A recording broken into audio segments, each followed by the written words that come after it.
Bonjour, ici Fun5. Aujourd'hui, je vais vous expliquer comment jailbreaker l'iOS 5.1.1. Ce jailbreak est compatible avec l'iPhone 3GS, l'iPhone 4, l'iPhone CDMA, l'iPhone 4S, l'iPad 1, l'iPad 2 GSM, l'iPad 2 Wi-Fi, l'iPad 2 CDMA, le nouvel iPad Wi-Fi, le nouvel iPad CDMA, le nouvel iPad global et l'iPod 3G, l'iPod 4G et pour terminer l'Apple TV 2. L'Apple TV 3 n'est pas compris et l'iPad Wi-Fi R2 n'est pas compris non plus.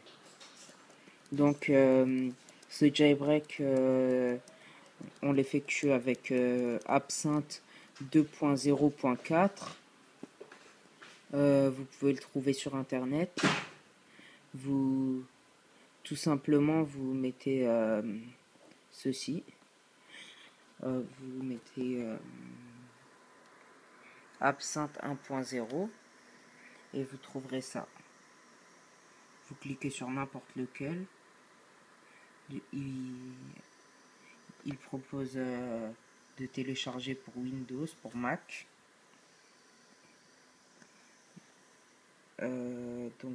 Attendez. Donc, vous descendez comme ça et vous avez des tutoriels. Je sais pas ce que je l'ai dit, mais c'est Absinthe 2.0.4. Pour moi, j'ai Windows 7, donc ça va être ça. Voilà la liste des appareils compatibles. Donc vous mettez ça. Moi, je suis sur un iPhone 5, donc je vais pas le télécharger pour rien. Je vais juste mettre ouvrir sans télécharger. Voilà.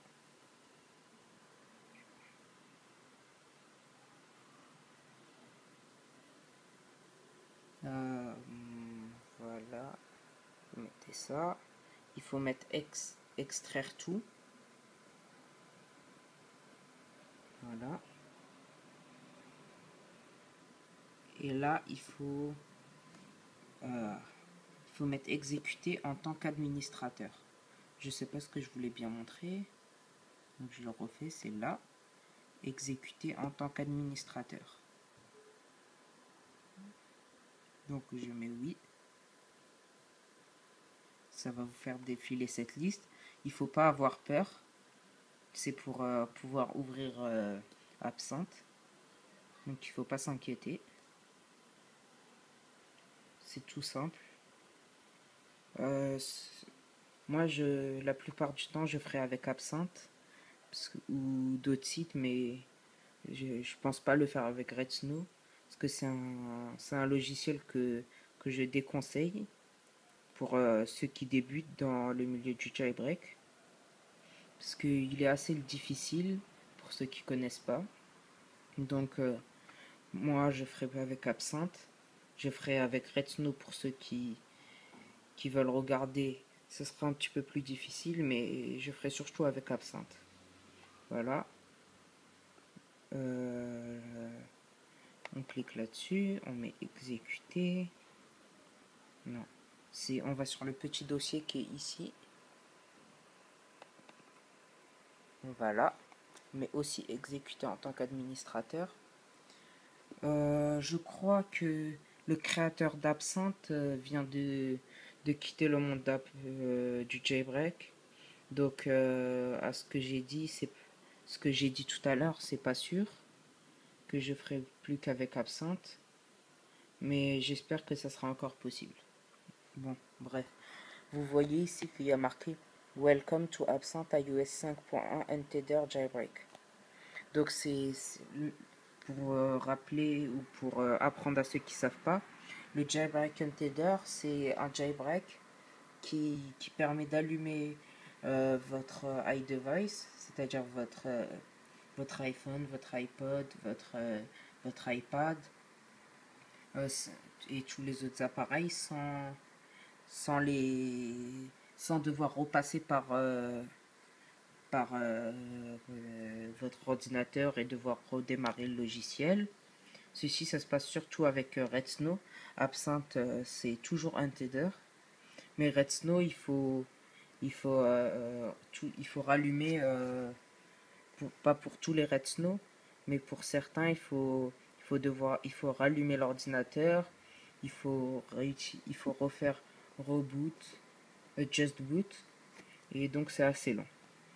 Donc normalement, vous connectez votre iDevice à votre ordinateur et vous verrez ça. Ici, ça va, là, comme vous voyez, je peux pas cliquer. Je clique, mais ça marche pas, comme vous voyez.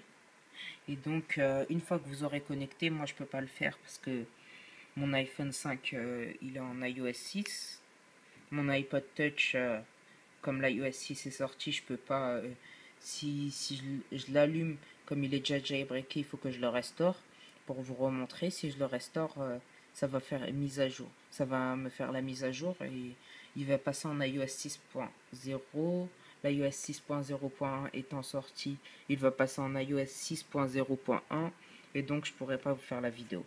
Donc je vous montre juste comme ça, vous branchez votre iDevice, oui, vous le branchez. Euh, et vous mettez, une fois que vous avez fait, qu'il est bien branché comme il faut, et que ce bouton va se griser, et vous allez cliquer dessus. Vous laissez là, il y a du bleu qui va se mettre petit à petit, la barre de charge. Ça va charger, vous déconnectez surtout pas votre iDevice.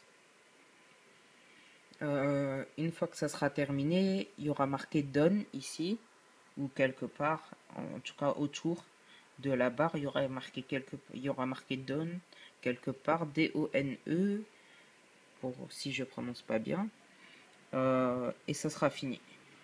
Cydia va démarrer. Non, Cydia démarrera pas automatiquement. Vous allumez votre iPhone ou votre iDevice. Vous cliquez sur Cydia. Pour ceux qui commencent ou qui ne comptent pas développer des applications pour Cydia, vous mettez utilisateur et non développeur. Vous mettez utilisateur si vous voulez juste utiliser Cydia pour vous. Et ça sera bon. Merci. N'oubliez pas d'aimer ma chaîne. C'était Fun 5. Au revoir.